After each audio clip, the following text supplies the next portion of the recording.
Guys, excuse me if I say something wrong. That for me it's a little difficult to speak in English, and I still working in my pronunciation.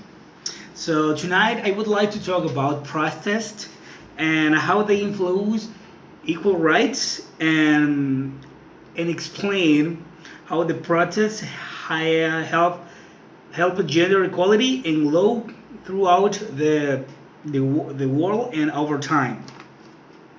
We live in an era and where the process are very common, and historically process had played an important and relevant role in development in our society and humanity. Ernesto Che Guevara said, "Remember that the highest link that a human species can reach is to be a revolutionary."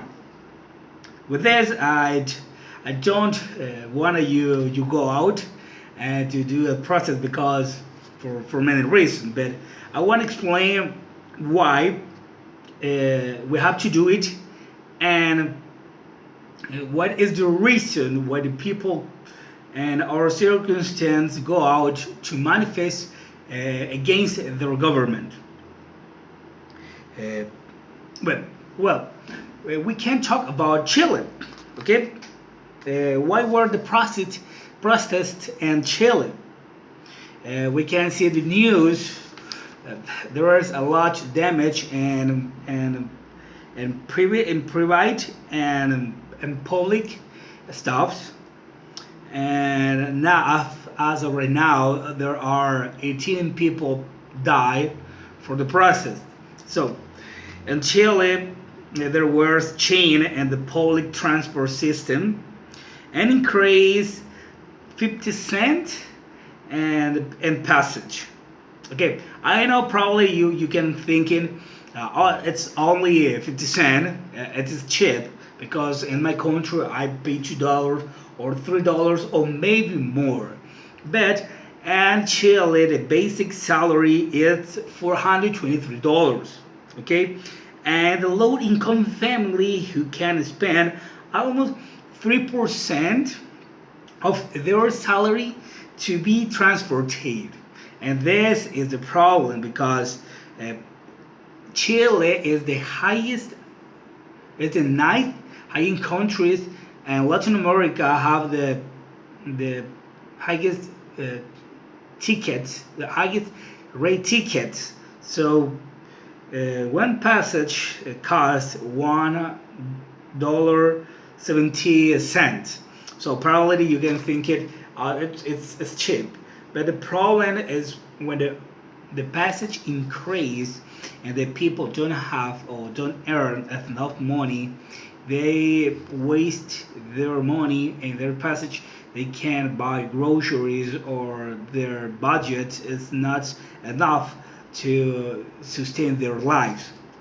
And I would like to talk about in Ecuador.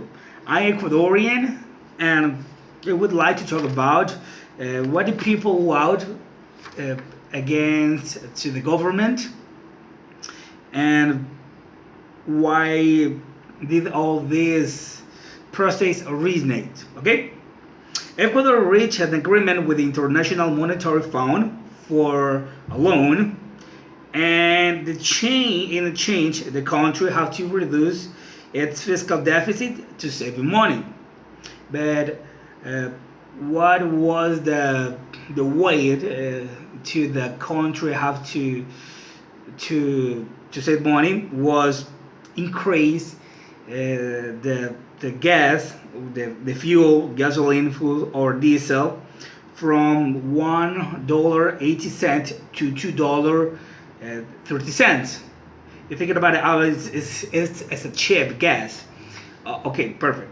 Think about it for 1 moment.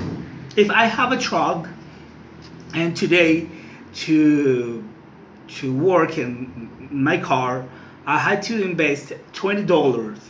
Okay, and tomorrow I had put it in the same cart, $40.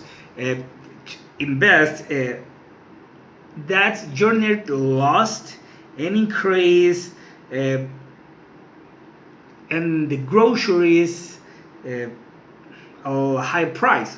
Okay, and this is the problem because why the people in Ecuador manifest against the government, because when the fuel increase, because if you probably buy a orange for 50 cents, and the gas increased, you bought it the same orange for $1, and that the cost of life increase, and that's just the problem. Why does the people go out to manifest it against it to the government? Uh, the processors are not a better way to expression. The problem with the process are there are damage and the public and private stuffs, because all the people, it's crazy, and there is not exactly the way where the people have to express their thoughts and their beliefs. And but what is the benefit of the process is the fulfillment of demand and requirements, which have to their objectives as the solutions of the problem that affect different groups of sectors of the population. Although protests are often synonymous with the problem or difficulty, sometimes is the way to reach a solution for that problem. Thank you.